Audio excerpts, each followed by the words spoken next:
Você prefere ter razão e morrer pobre ou entender as regras do jogo e ser imortalizado pelo seu valor? Parece roteiro de filme, poderia ser, mas é o seu manual de sobrevivência. Aqui eu entrego mentoria, táticas, práticas, respostas à verdade nua e crua que poucos contam. Meu nome é Mário Farina e vamos ao caso. Vincent van Gogh. Vincent van Gogh nasceu em 30 de março de 1853 em Zundert, nos Países Baixos. Hoje seu nome é pronunciado com reverência, como se sempre tivesse pertencido ao panteão dos imortais. Mas sua vida real foi tudo menos uma marcha triunfal. Vincent nasceu em uma família religiosa, sensível, estruturada por dever, moral e expectativa. E desde cedo carregou algo difícil de nomear, dar nome, uma inquietação funda, uma sensação de desencontro com o mundo, como se a sua alma estivesse sempre procurando uma casa que não cabia nas paredes disponíveis. Antes de se tornar pintor, Vincent tentou outros caminhos. Trabalhou com comerciantes de arte, viveu em Londres e Paris, aproximou-se da religião, tentou ser pregador e missionário e viveu fase em que parecia buscar não uma profissão, mas um sentido absoluto para a existência. Ele tentou de tudo.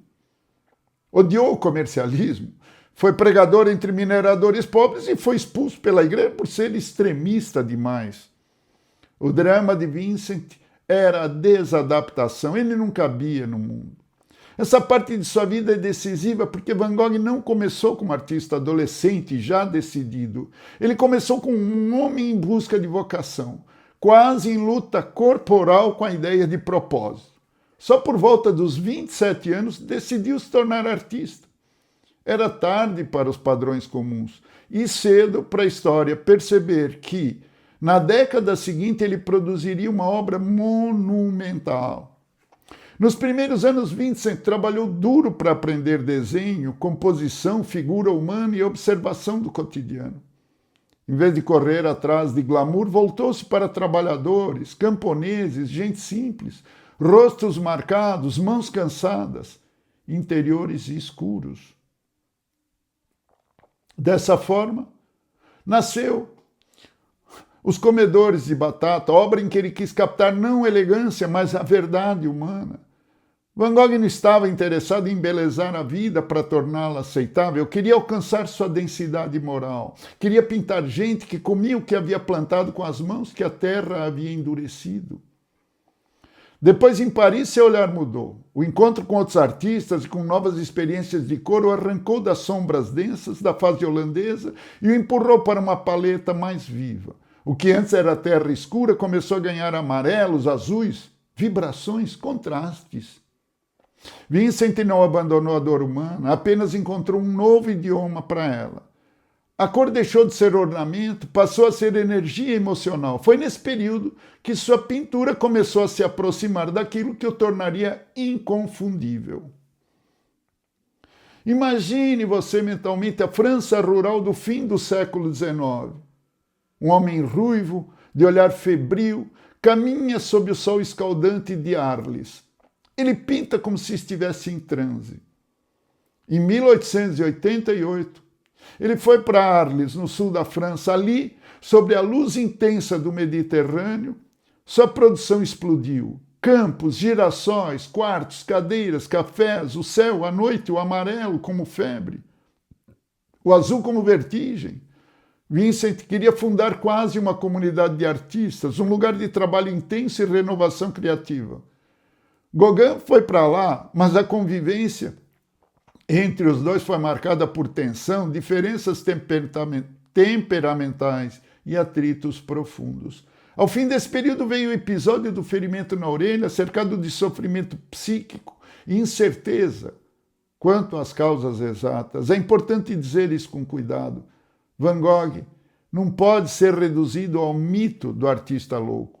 Sua dor mental foi real e séria, mas sua grandeza não está em romantizar o sofrimento. Está em perceber que, mesmo atravessado por crises severas, ele continuou trabalhando com intensidade extraordinária. Em Saint-Rémy, durante o período de hospitalização, produziu algumas de suas obras mais célebres. Entre elas, The Starry Night. É quase insuportável pensar nisso. Um homem em crise, olhando o mundo através de uma janela limitada, ainda assim, conseguindo criar uma das imagens mais universais da história da arte. Nos últimos meses, em Auvers-sur-Oise, Vincent trabalhou de forma quase febril. Em cerca de 10 anos de carreira, produziu algo em torno de 900 pinturas e 1.100 desenhos. E, no entanto, vendeu muito pouco em vida. A narrativa tradicional fala em apenas uma venda significativa. Esse contraste é uma das partes mais duras de sua história. Hoje seu nome vale fortunas e reverência. Em vida ele conviveu com instabilidade, dependência financeira do irmão Theo e o sentimento de não ter encontrado um lugar seguro no mundo. Vincent van Gogh morreu em 29 de julho de 1890, com 37 anos apenas, em Auvers-sur-Oise. Sua vida foi curta, intensa e marcada por sofrimento, mas sua obra atravessou o tempo com uma força que poucos artistas alcançaram, não apenas pela técnica, mas pela impressão de verdade interior que carrega. Ao olhar para um Van Gogh, muitas vezes sentimos que não estamos vendo apenas uma paisagem, um objeto, estamos vendo um nervo do mundo exposto. No fim, Vincent van Gogh não foi apenas o homem das pinceladas turbulentas, dos girassóis famosos, foi o homem que chegou tarde à arte, quase sem tempo, aos 27 anos, falecendo aos 37, e mesmo assim pintou com intensidade suficiente para alterar a sensibilidade do futuro. Sua lenda não nasce do sucesso em vida, nasce do fato brutal de que mesmo sem aplauso, mesmo sem mercado, mesmo sem estabilidade, ele continuou criando, como se a alma precisasse deixar prova da sua passagem. Pense em 10 anos, quase 2.000 trabalhos, 200 por ano. Ele viveu à custa do irmão Theo, que trabalhava em Paris vendendo quadros de outros. Vincent enviava telas vibrantes, cheias de movimento e luz, e recebia em troca cartas de desânimo do irmão. Vincent, ninguém quer comprar isso. Ele vendeu apenas um quadro, o Vinhedo Encarnado. A solidão e a doença mental levaram a cortar a própria orelha e, finalmente, a um tiro no peito e um campo de trigo em 1890. Ele morreu convencido de que sua vida foi um desperdício de tinta. Mas 6 meses depois, Theo, o irmão, também morre, deixando a viúva Johanna van Gogh Bonga com um bebê e centenas de telas invendáveis entulhadas no sótão. Johanna era jovem, 28 anos, mas tinha uma inteligência de mercado feroz. Ela leu as centenas de cartas que Vincent escreveu para Theo. E aqui começa uma nova etapa da história de Van Gogh, pós-mortem. Quando Vincent morreu em 1890, ele era o titã cultural. Não. Ele se tornou hoje o titã cultural. E hoje isso parece inevitável. 6 meses depois do irmão ter morrido. Imagine a cena.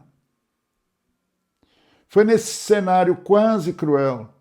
Uma jovem viúva de 28 anos com um bebê pequeno em um apartamento em Paris cheio de telas que o mercado ainda não reverenciava, ouvindo de especialistas que aquele monte de tinta gasta não valia o tecido da tela. E não era apenas uma herdeira, ela era uma tradutora de legados. Ela não vendeu os quadros de imediato para fazer caixa. Ela jogou a longo prazo. É aí que Johanna Bonger entrou de vez para a história. O Van Gogh Museum resume isso sem rodeios. A fama mundial de Vincent se deve, em larga medida, ao trabalho dela. Antes de casar, ela já era uma mulher culta. Falava idiomas, dava aulas de inglês, traduzia textos. Depois estudou história da arte e mergulhou nos diários, nas cartas dos irmãos para entender a obra. Imersão no meio. Mudou-se então para Bussum, perto de Amsterdã, onde abriu uma pensão para sustento seu e do filho. A cidade era um ponto de encontro de intelectuais e artistas, daí vieram contatos, conselhos e portas abertas para exposições. Contou com marchands como Paulo Cassirer, em Berlim, de G. H. Debois, que orientaram em preço, ritmo de vendas e a colocação em coleções, museus. Girassol, National Gallery, aprendizado fazendo, começou pequeno, mostras modestas, empréstimos a museus, vendas pontuais. Testou, ajustou e foi ganhando traquejo de mercado, inclusive mantendo o controle da oferta e subindo preços com a demanda. O primeiro movimento genial de Johanna não foi vender tudo, foi fazer o oposto do desespero. Em vez de liquidar a herança rapidamente, ela entendeu que o valor não nasce só da obra, mas da narrativa, da circulação, da escassez e da legitimação da obra. Legitimação pública. Ela organizou exposições, publicou as cartas de Vincent em 1914 e anos depois traduziu para o inglês em 3 volumes. E então fez vendas estratégicas, não para qualquer comprador, mas para coleções acessíveis ao público e para marchands e círculos capazes de irradiar reputação. O próprio Van Gogh Museum destaca que ela promovia o trabalho dele no mundo todo, escolhia com cuidado o que vender e o que reter, e fez vendas a particulares e negociantes influentes. Ela convenceu um crítico a ler as cartas ao lado das obras em exposições. Ele relutou bastante, e quando fazia mostras dos quadros, fazia questão que as cartas deviam acompanhar as obras, porque as cartas iluminavam a intenção por trás das obras. Esse ponto é decisivo. Johanna não atuou como herdeira passiva, ela atuou como estrategista de posicionamento. Em linguagem de hoje, ela construiu marca, curou escassez, produziu prova social, ativou canais de influência e transformou acervo em legado. Ao publicar as cartas, ela não vendeu apenas quadros, ela vendeu profundidade humana, sofrimento, vocação, obstinação. Ela ajudou a converter Vincent de artista marginal em figura moral, quase mítica. E mito, quando bem ancorado em documentação, vira valor durável, eterno. Sobre os contatos e marchands, há rastros claros de sua atuação com nomes importantes do circuito europeu. O Van Gogh Museum registra, por exemplo, vendas para o negociante Paul Cassirer. Um artigo do museu cita que o fumante foi vendido por Johanna Cassirer em 1906. Já o acervo de proveniência do Google Arts e Cultura mostra que Le Musée saiu das mãos de Johanna em 1909 e entrou rapidamente em redes de marchands como Bernheim e Une, um dos grandes nomes do mercado parisiense. Isso mostra que ela não estava jogando sozinha, ela entrou no tabuleiro certo. Também há indícios documentais de como ela estruturava preços e lotes. Um estudo do Museu Van Gogh menciona uma lista de 30 obras com títulos e preços que Johanna preparou para Cassirer em abril de 1905. Não era improviso, era método, era catálogo, era curadoria, precificação, janela de mercado. Isso é estratégia empresarial, de marketing, de produção e divulgação de um legado. O que são peças do quebra-cabeça? Uma lista manuscrita da família registra 364 obras de Van Gogh. Johanna compreendeu algo que o mercado demoraria décadas para compreender plenamente. Vender tudo rápido poderia gerar caixa. Vender bem, aos poucos, com exposição e reputação, geraria história. E história multiplica o preço. A melhor correlação para mostrar isso é justamente o abismo entre os primeiros valores e o topo do mercado posterior. Temos um exemplo documentado de venda inicial por 400 florins em 1891, que era um ganho anual de um artesão qualificado na época. Anual. Em 1901, ela se mudou de Bussum para Amsterdã. São bem próximos. Décadas depois, Van Gogh pisaria em outro planeta de preço. Girassóis foi vendido na Christie's por cerca de 23 milhões de libras em 1987. E o retrato do Dr. Gachet alcançou 83 milhões de dólares em 1990. Recorde do artista em leilão, segundo a Christie's. A Sotheby's ainda registra que o recorde para obra sobre papel, pena e tinta de Van Gogh chegou a 11,2 milhões de dólares em 2025. Em outras palavras, a mulher que começou movendo peças num mercado desconfiado ajudou a criar as condições para que no futuro uma única obra dele valesse dezenas de milhões de dólares. Johanna não pintou os girassóis, pintou o mercado. Não assinou a tela, assinou o destino. Vincent criou a obra e Johanna criou o caminho para que o mundo tivesse vergonha de não vê-la. Pérolas do caso.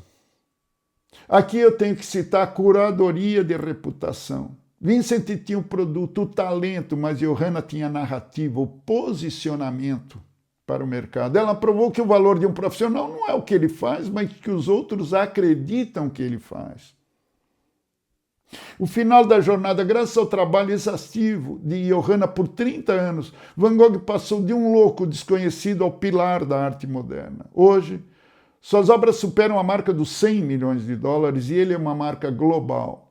Johanna faleceu em 1925, tendo cumprido a missão de provar ao mundo que seu cunhado era um gênio. A tática da curadoria de reputação. Isso é prática. A engenharia de storytelling pessoal. A criação do herói, a história, início, meio, fim. Não conte o que você faz, os processos, conte o que você superou para chegar ao resultado. O mercado paga por histórias de superação e transformação. A tática dos aliados de palco. Identifique quem é a sua Johanna. Tenha pessoas influentes no seu setor que conheçam sua história, que falam de você quando você não está presente. A indicação de terceiros vale 10 vezes mais que seu próprio currículo.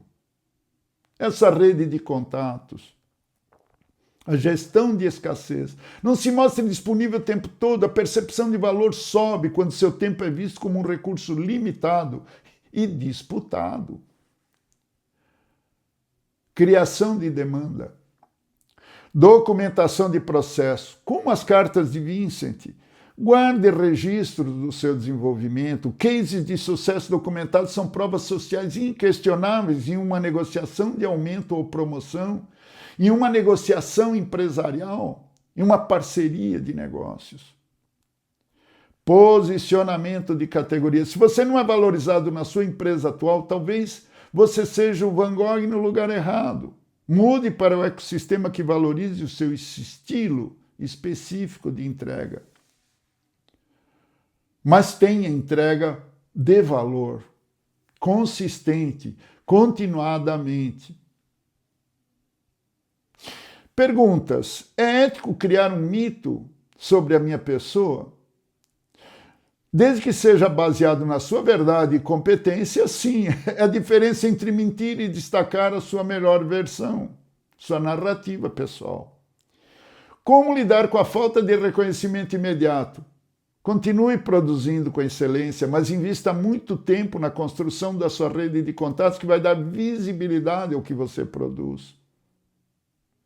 Vincent trabalhou uma vida toda, pintou durante 10 anos e não foi reconhecido em vida. E se eu for tímido como Vincent?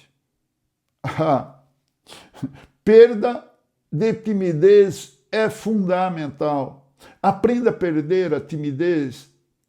Timidez se aprende e se desaprende. É atitude, é comportamento e isso se aprende.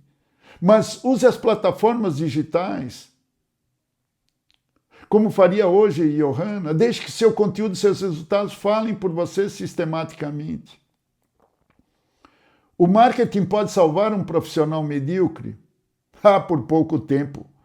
O marketing de Johanna funcionou porque as telas de Vincent eram de fato revolucionárias, fantásticas. São. Sem base técnica, o marketing é apenas uma fraude. Qual o maior erro de quem busca valorização? Achar que o trabalho duro fala por si. Trabalho duro não fala.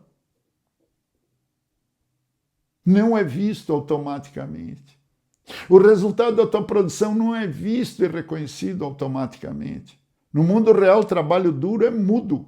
Você precisa dar voz a ele, narrativa, força. Aonde modificou o quê? O que resultou dali? Verdade nua e crua, despudorada, desavergonhada, sem vergonha mesmo, que poucos comentam. É que o mundo não está nem aí para o seu talento se ele não for embalado para consumo. Van Gogh só é Van Gogh porque Johanna foi uma vendedora de almas, implacável. Se você continuar esperando que o seu chefe perceba seu valor por pura bondade, você vai terminar a carreira amargurado e provavelmente menos rico ou mais pobre. O reconhecimento não é um direito, é uma conquista.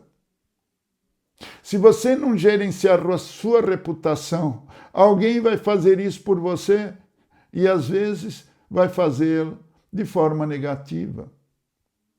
Se esse caso te fez pensar, se inscreva no canal, deixe o seu like, o dedinho não dói, escreva nos comentários, críticas, sugestões, temas, pessoas que você quer ver aqui. É isso que nos ajuda a continuar com o trabalho. Não seja o segredo mais bem guardado do seu setor. O mundo precisa saber que você existe. E o seu trabalho é forte para poder te premiar. Importante, esqueça o passado e o futuro é incerto. Aproveite hoje e tente ser o mais feliz possível. Um abraço e até o próximo Casos e Carreira.